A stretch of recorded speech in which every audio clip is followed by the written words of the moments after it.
Are you Adam Graham? The very same. And this is my old-time radio snack wagon.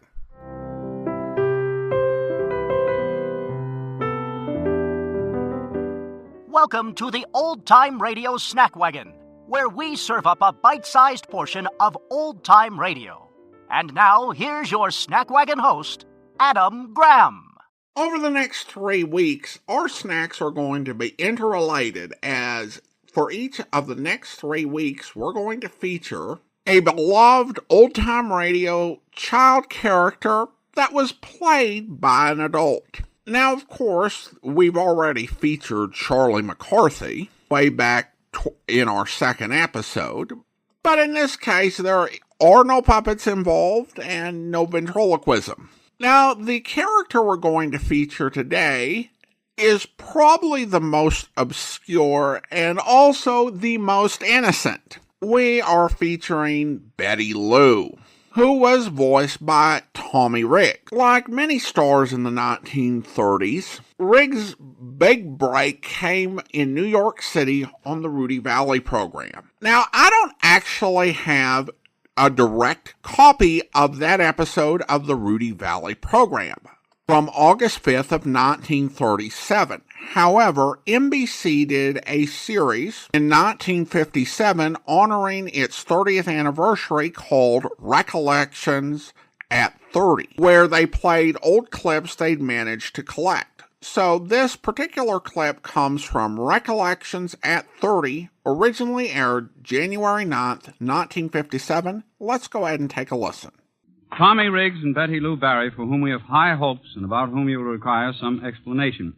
Tommy and Betty came to us from a station in Cincinnati. Tommy is an extremely likable young man of unique accomplishments, the most remarkable of which is Betty Lou. For little Betty exists only in the voice and the imagination of large Tommy. Mr. Riggs is not a ventriloquist. He simply uses two voices, and one of them is Betty.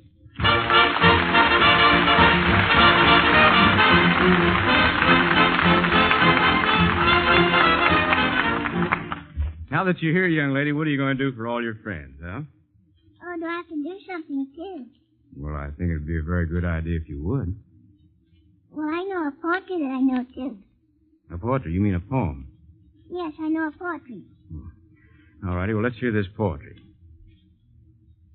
There was a young lady from Savannah who one day slipped on a banana. And since that sad day, I'm sorry to say, she stands up when she plays the piano. But I'll bet you don't know what I have to do you, Mr. Tommy? I have to go to school pretty soon, too. Well, that's nothing to feel bad about. But you know, going to school will be lots of fun. You'll learn how to draw pictures, young lady. Oh, but I already know how to draw pictures, Mr. Tommy. Look, I have one in my pocket. Well, that's fine, young lady, but just what's it supposed to be? Well, Mr. Tommy, that's a cow eating grass. Cow eating grass? Well, I don't see any cow. All I see is grass. Yes, I know, but you see, the cow ate all the grass he wanted, and then he walked away someplace.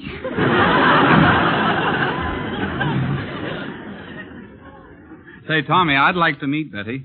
Well, I know that she's just dying to meet you, Rudy. Say, Betty, won't you say hello to Mr. Rudy Vallee?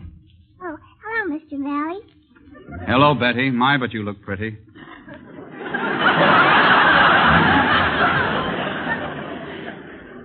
Well, I think that you're awful pretty, too, Mr. Vallee. But did you eat crust of bread when you were a little boy? Eat crusts of bread? Yes, because you have such beautiful wavy hair. I think you're awful pretty. Well, thank you very much, Betty. Didn't I see you crying a few minutes ago? Oh, you mean when I was crying, huh? Yes. What were you crying about? Well, because my mommy promised to take me downtown and buy me some toys, and then she didn't do it. She bought me a darned old chair. A darned old chair? Well, I think that's a lovely present for a little girl like you. Well, the chair was all right, only it was broken. Broken? What was the matter with it? Well, it had a great big round hole in the middle of the seat.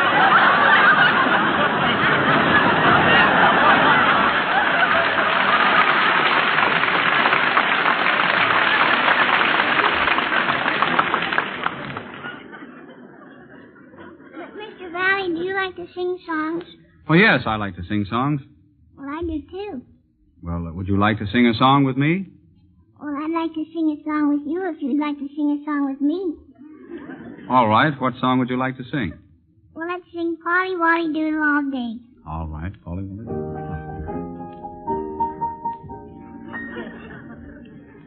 Polly is a parrot, we all know well.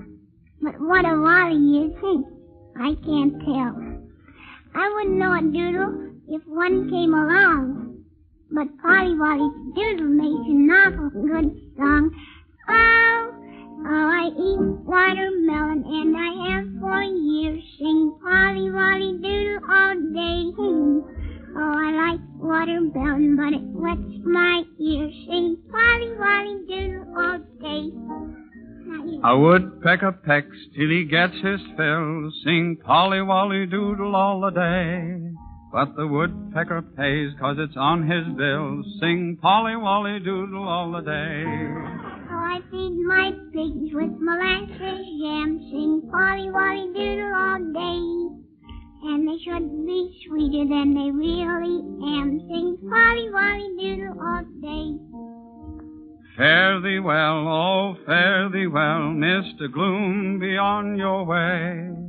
Though you haven't any money, you can still be bright and sunny. Sing Polly Wolly Doodle all the day.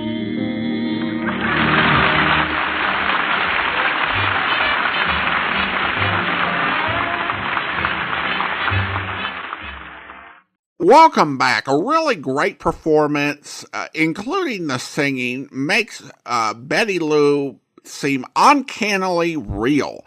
And this is a very rare talent for a man. I just recently was watching a very good male mimic on YouTube who really struggles anytime he does like a lot of different characters. He struggles anytime he has to do female voices, and made the point that this is why grown male actors generally don't do young kids, male or female, because they can't get their voice there.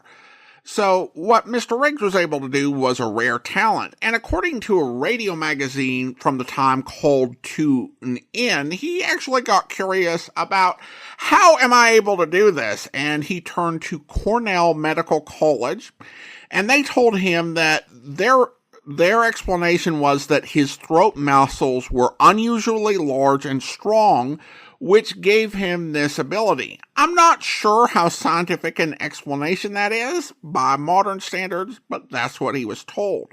Regardless of how he was able to do it, the act was a great success. Tommy and Betty Lou hold the record for most appearances on the Rudy Vallee program at 47. And there was actually a Tommy and Betty Lou national program for many years. Eventually, Tommy Riggs would go into the Navy and entertain troops with Betty Lou. He'd fade from public consciousness sometime after the war, as the Tommy and Betty Lou show would go off the air. But he would also end up working as a disc jockey for CBS Radio for many years, and Betty Lou would often put in an appearance to bring some joy to the listeners. In 1960, Riggs would get his own star on the Hollywood Walk of Fame, and is one of only two people to share their star with a fictional character. Clayton Moore shares his with the Lone Ranger. And Tommy Riggs, of course, shares it with Betty Lou. It's time for me to close up the old snack wagon. But don't worry, we'll be back with another serving of old-time radio goodness before you know it. If you want to enjoy some of our longer-form podcasts, you can feast away at my website at greatdetectives.net. Your emails are also welcome at adam@snackwagon.net. The Old Time Radio Snack Wagon comes to you from Boise, Idaho. Your host is Adam Graham. Sound production is by Rhines Media, LLC. You can listen to past episodes of the Old Time Radio Snack Wagon as well as connect on social media at our website at snackwagon.net.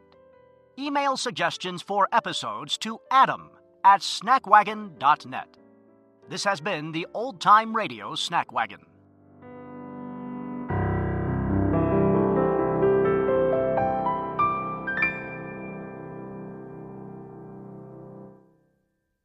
Until next time, goodbye.